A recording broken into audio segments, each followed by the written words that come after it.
Well, they're at it again. The Extinction Rebellion mob, those anarchists who selfishly march through the streets of our capital cities, praying to the climate change gods.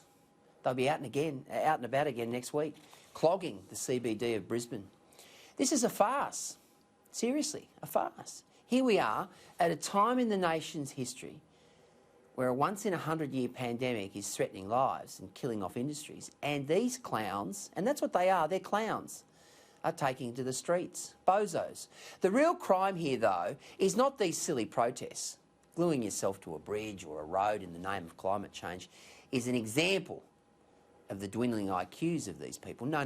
The real crime here comes from the state government, all those people who are prepared to allow these people to get away with it. Now, if they allow these people to march and protest next week without police arresting them for breaching COVID social distancing laws, we've really lost the plot. 6 weeks ago, protests were held around the country. No arrests were made, and despite social distancing regulations that were clearly breached.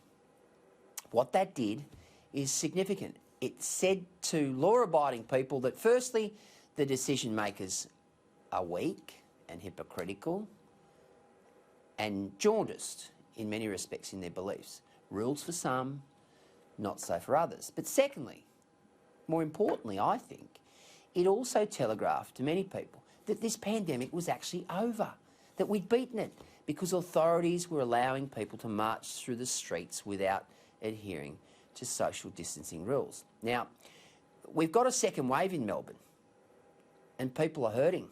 They're hurting badly. Many will lose their jobs and livelihoods. People will die. And yet here we've got this Extinction Rebellion mob, protesters, who are out and about, adhering to a lack of social distancing. They need to be jailed. The key needs to be thrown away until this pandemic is over.